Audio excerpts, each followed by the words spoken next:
Жарқын жүзі жадыларда мәңгі сақталсын деп. 9 мамырда Октябрь ауданы қорғаныс істері жөніндегі бөлімнің ғимаратында мемориалдық тақта ашылды.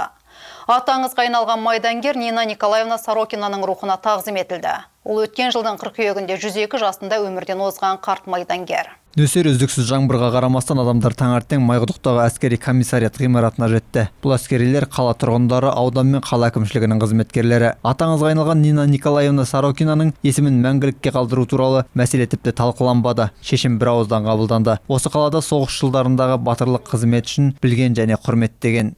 Я лично с ней был по прибытию. Мен осында келгеннен ол кісімен таныс болдым, көп әңгімелескенмін, өте жақсы адам еді. Нина Николаевнаның жеңіске жетуге ерекше үлес қосқан адам. Біздің жастар біліп жүрсін осындай адамдарды деген мақсатта тақта ашып отырмыз. Соғыс жылдарында қаза тапқан жерлестеріміз бен аман келген сарбаздарымызға мың алғыс.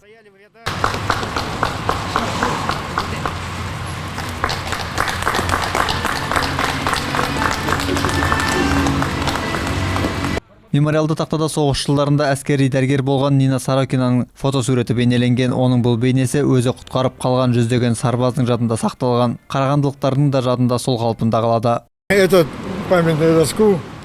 Бұл ескерткіш тақта лайықты орын тапты. Біз аудандық әскери комиссариатпен бірлесе осы тақтаның осы қабырғада орнатылуын дұрыс деп шештік. Ол адам осы жерде 40 жыл әскери медициналық комиссияны басқарған. Біз бүгін ортамызда жоқ ардагерді еске аламыз.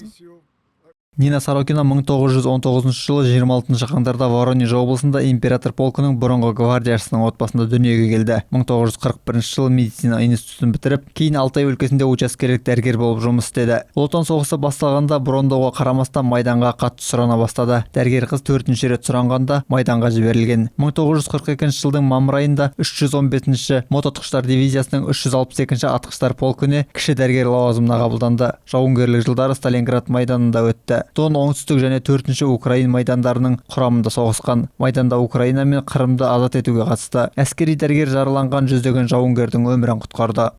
Если мы сейчас Біз бүгінгі күні бір адамды құтқарып ерлік жасаған адамдарды ұлықтап жататын болсақ, Нина Николаевна жүздеген адамның жанын сақтап қалып үлкен ерлік жасаған адам. Бұл ескерткіш тақтадағы ол кісінің бейнесіне қарап, әр қызметкер өзінің аса маңызды мемлекеттік қызметте екенін есіне алады.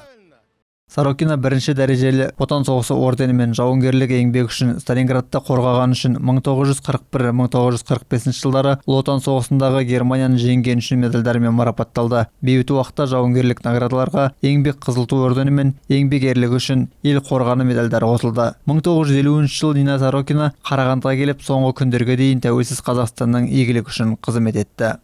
Она так тяжело расставалась, когда Өзінің бар өмірін әскери салаға арнаған осы соғыс жылдарынан соң комиссариатта еңбек етіп, осы жерден зейнетке шықты. Тіпті бұл жерде жұмыс жасамайтын халде болса да, мен бұл жерден қалай кетемін деп жылаған. Ол отаны үшін адал еңбек етті. Жастар тәрбиесінде де өз үлесін қосқан. Қарағанды қаласы әкімінің орынбасары Нина Сорокинаның бүкіл өмірі біздің ұрпақ пен өскелең ұрпақ үшін отан игілігіне қызмет етудің жарқын үлгісі екенін атап өтті. Жеңіс күні бірде-бір ардагер назардан тыс қалмады.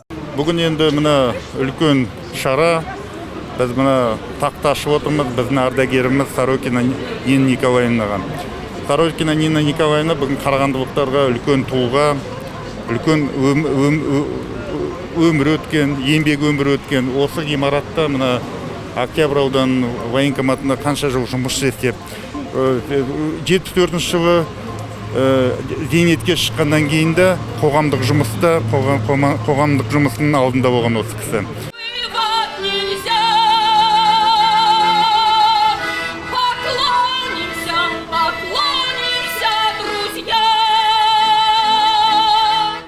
Қайыргелді Құсайынұлы, Рустам Бараев, Наталья Зайцев, 5-ші арна.